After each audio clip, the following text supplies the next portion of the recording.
Hello, welcome along to Bangkok ChitChat. Hello, Andrew. How are you doing, mate? I'm fine. How are you? Okay, cool. That volume there went a bit funny. Okay, good. Let's move on. The other day we were chatting with Ricky Vaughan, a long-time resident in Pattaya, who was reporting of life down there during the COVID-19 situ. If you haven't seen that, give it a watch. And today we're up in Chiang Mai with Chris Walker reporting. Hello, Chris, and welcome to the show. Hi there, guys. How you doing? Very good.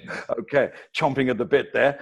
Before we get into your reporting, just tell us briefly, what you're doing up there. Why are you up there?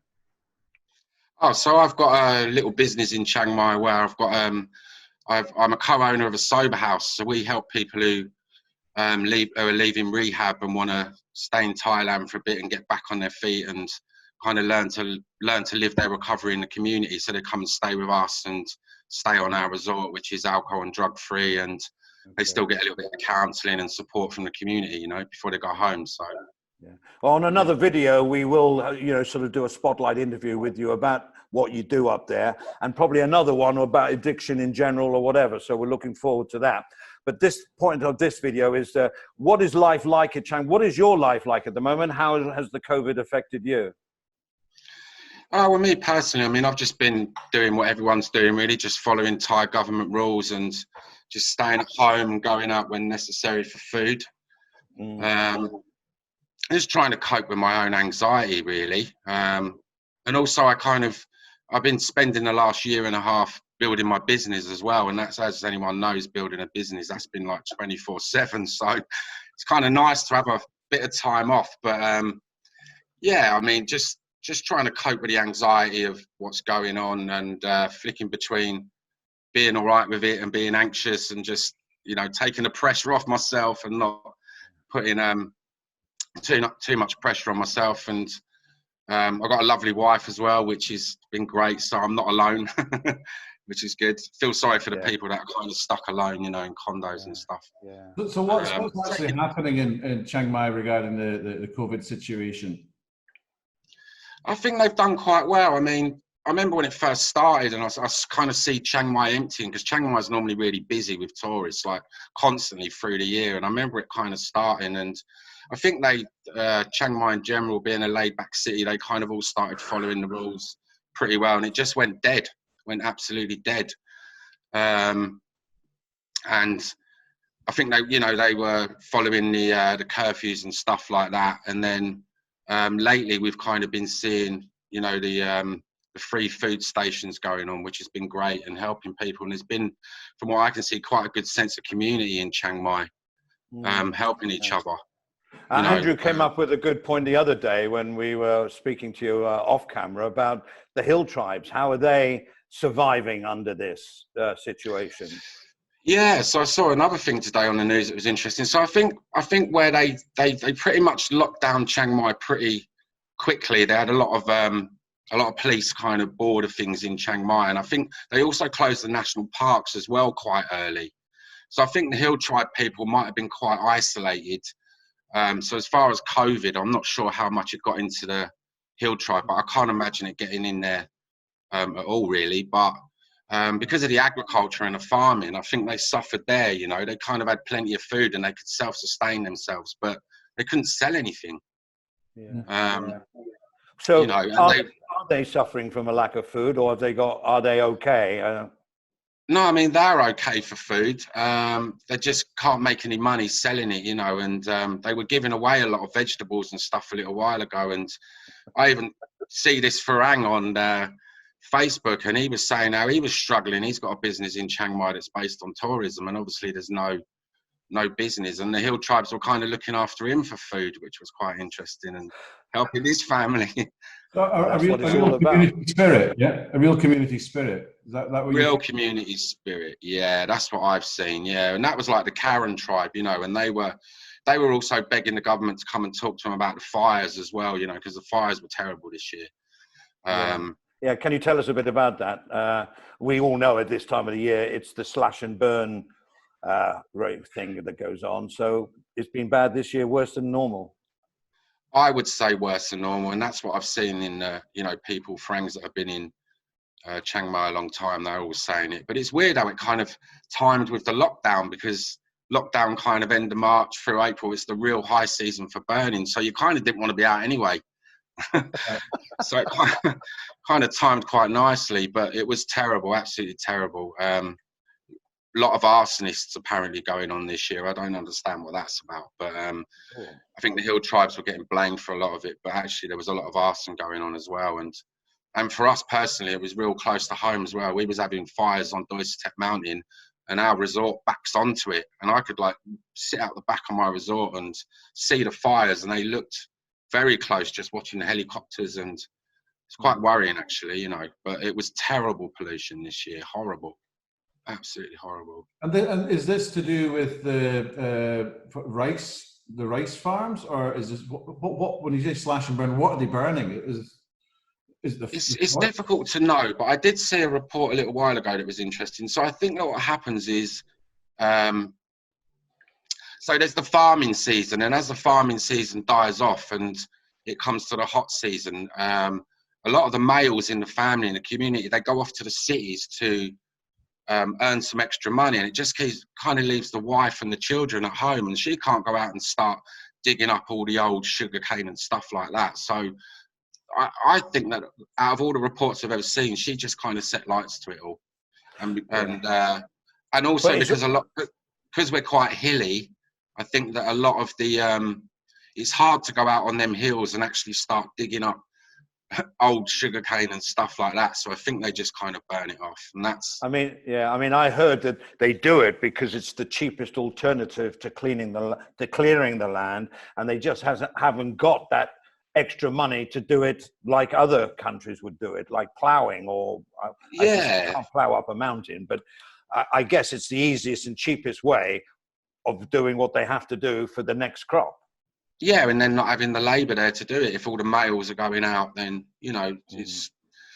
But the Karen tribe were talking especially about how they do it. They've been doing it for years and years, and they do it sensibly. But this year, something went drastically wrong, and it was terrible. Is that within Thailand or from Myanmar, or is it both?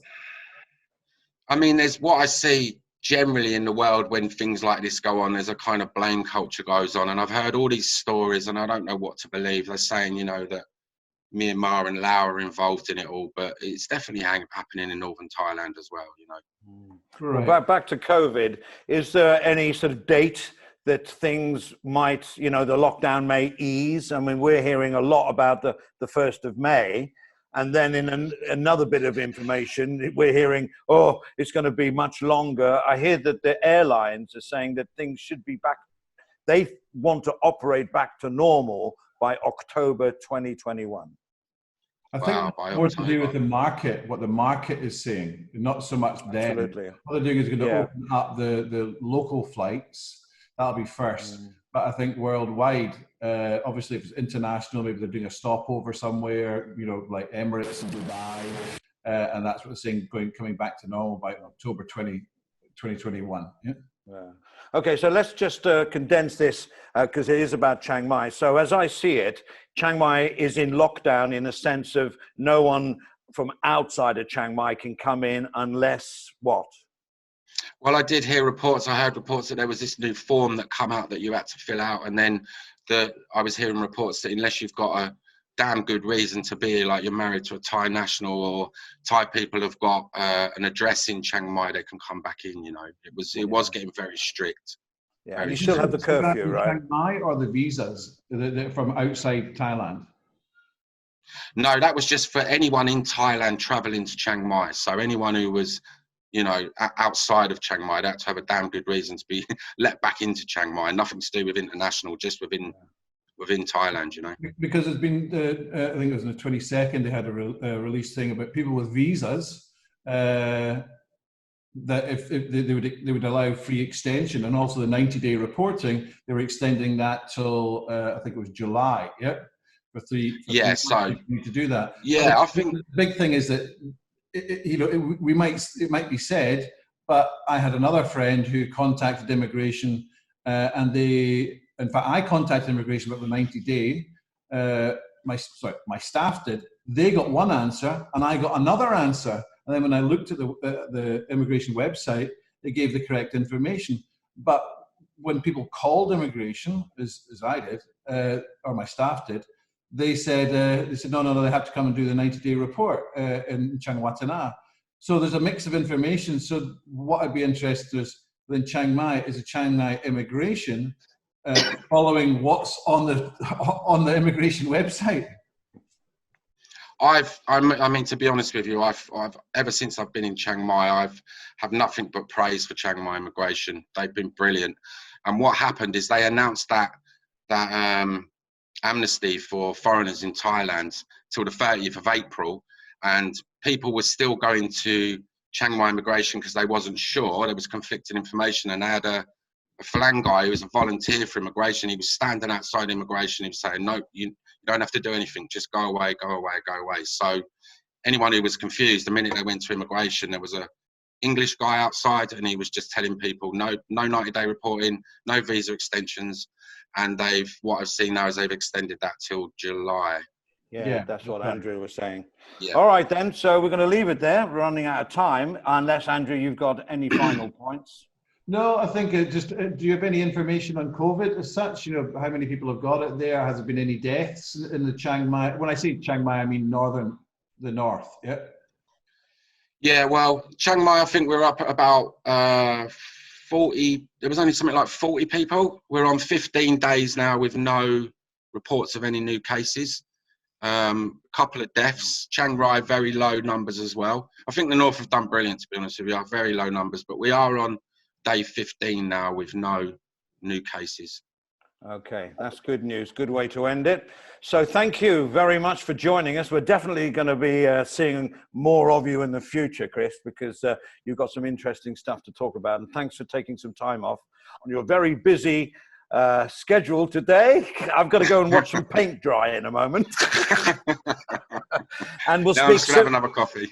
Okay, yeah, coffee. Okay, bro. Thanks very much for joining us. Appreciate it. Yeah, good to help. Cheers. All right, cheers. Okay, bye, mate. bye. All right. Okay. So thank you to Chris Walker from Chiang Mai. I found that interesting. Didn't you, Andrew?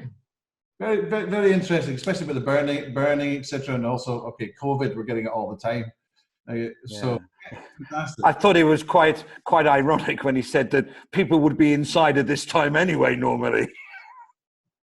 Because you're not outside in the smog. You've got to stay inside with your air cleaners and filters and that. Anyway, is that it? You got anything to say?